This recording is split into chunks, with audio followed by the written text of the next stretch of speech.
हम महादलित के वही बेटा हूं सुरेंद्र राम, जो आज इस सदन में माननीय मुख्यमंत्री से सवाल कर रहा हूं। बड़े बड़े ढकोसला परोसने वाले सामने खड़े हुए सरकार के लोगों से मेरा सवाल है कि कब वह चमार भाइयों के गांव में, पासी पसवान भाइयों के गांव में, नट के गांव में, धोबी भाइयों के गांव में, जो आज तक वंचित टोलों में आप सड़क बनाइएगा। बजट तो मांग करते हैं, एक हमारे हनुमान है, हनुमान के कृपा से वहां राम की शासन, बोलते हैं कि राम की शासन चल रहा है, लेकिन ऐसा नहीं। जो राम के विरोधी हैं उन्हीं को राम समझ बैठे हैं। ये यदि केंद्र की सरकार को यदि वो दबाव बनाए होते तो आज हमारे अनुसूचित जाति, अनुसूचित जनजाति की आरक्षण जो है वो 20% और 2% होता। आपको तो हंसना चाहिए आपके अपने सरकार पर, जो पैसा तो लेती है लेकिन पैसे का सदुपयोग नहीं करती है। और ये बजट का पैसा बिचौलिए और ठेकेदार और सरकार के मिली भगत से जनता की पैसा को उड़ा लिया जाता है। ना से नरेंद्र और नी से नीतीश, ये दोनों फिनिश है, दोनों काम की सरकार नहीं है महोदय। सरकार आने दीजिए ना, सरकार बदलने दीजिए। क्या क्या आपने आप जो बोल रहे हैं ट्रंप के सवालों का जवाब तो माननीय प्रधानमंत्री दे नहीं पा रहे हैं, मजबूरी में उनको झुकना पड़ा अमेरिका से। सम्मानित अध्यक्ष जी, आज मैं इस सदन में कटौती प्रस्ताव के पक्ष में खड़ा हूं और इसके लिए मैं गरखा विधानसभा के सम्मानित जनता माली को मैं दिल से आभार व्यक्त करता हूं।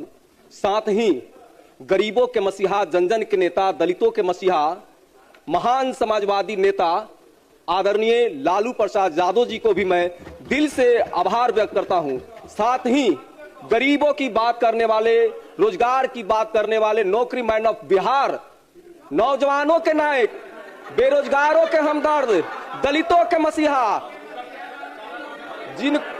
के मसीहा आदरणीय सम्मानीय प्रतिपक्ष के नेता आदरणीय तेजस्वी बाबू को भी मैं दिल से धन्यवाद देता हूं।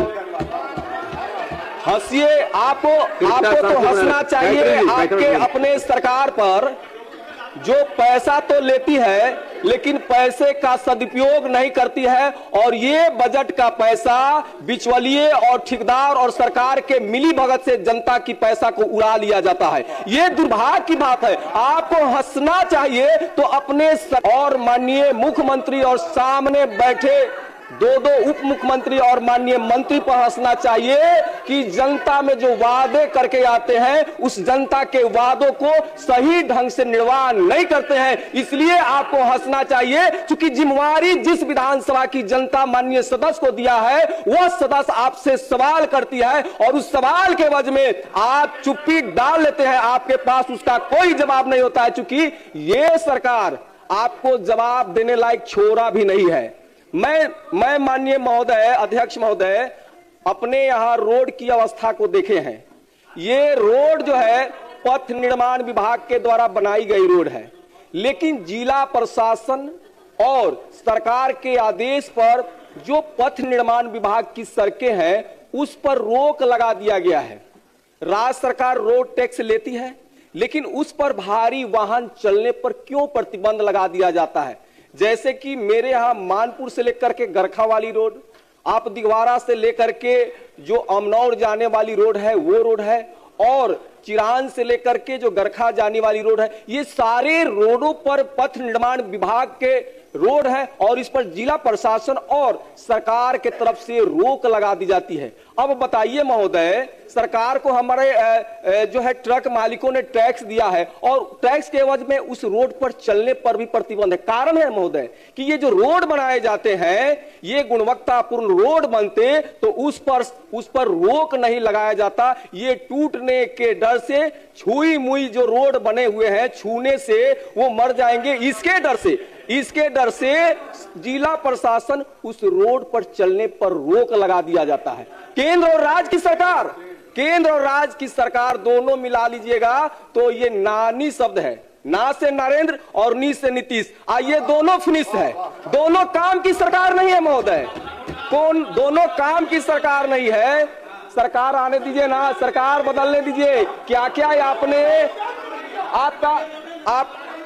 आप जो बोल रहे हैं ट्रंप के सवालों का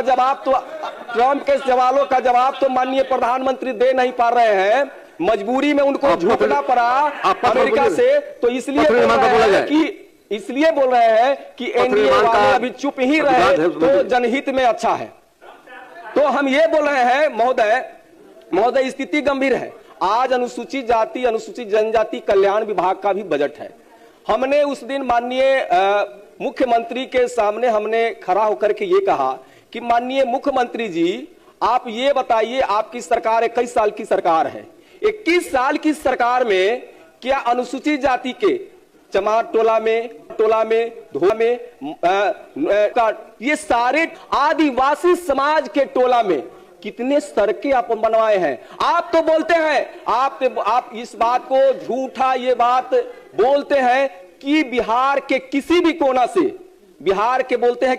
कोना से 4 से 5 घंटों में पटना पहुंचा जा सकता है। लेकिन मैं इस बात को बोलता हूं महोदय, 21 साल की ये सरकार अब तक दलित टोला में पहुंच नहीं पाया है। इसलिए इससे बड़ी कोई ये क्या कहा जा सकता है इसी सरकार को?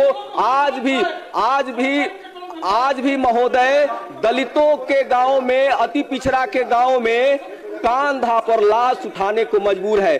चूंकि 4 से 6 फीट चौड़ी गली भी नहीं है, 4 से 6 फीट गली भी नहीं है। खटिया पर मरीज या लाश को उठाने के लिए भी 6 फीट चौड़ा कम से कम गली होना चाहिए। दुर्भाग्य की बात है महोदय, इस सरकार के लिए दुर्भाग्य की बात है। बड़े बड़े ढकोसला परोसने वाले सामने खड़े हुए सरकार के लोगों से मेरा सवाल है कि कब वह चमार भाइयों के गांव में, पासी पसवान भाइयों के गांव में, नट के गांव में, धोबी भाइयों के गांव में, जो आज तक वंचित टोलों में आप सड़क बनाइएगा। बजट तो मांग करते हैं, लेकिन बजट का आप 50% से 60% ही खर्च कर पाते हैं। क्यों खर्च कर पाते हैं? क्योंकि यहां के जो अफसरशाही और माननीय मंत्री में वह ऊर्जा नहीं है कि जो जनता की ली हुई बजट को भी सदुपयोग सही खर्च कर पाते हैं। आप ये बताइए महोदय, आज ये अनुसूचित जाति जनजाति की ये स्थिति है। अरे महोदय, आप भी महागठबंधन के सरकार में थे। हमारे नेता आदरणीय तेजस्वी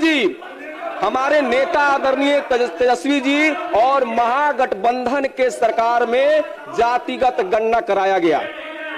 हमारे नेता आदरणीय तेजस्वी बाबू के प्रयास से जातिगत गणना कराया गया। जातिगत गणना कराने के बाद में अनुसूचित जाति की जो जनसंख्या लगभग 20% थी, अनुसूचित जनजाति की जो संख्या था उसके मुताबिक हमारी महागठबंधन की सरकार ने आरक्षण को बढ़ा करके अनुसूचित जाति की जो आरक्षण की जो दायरा था 16% से बढ़ा करके 20% कर दिया गया।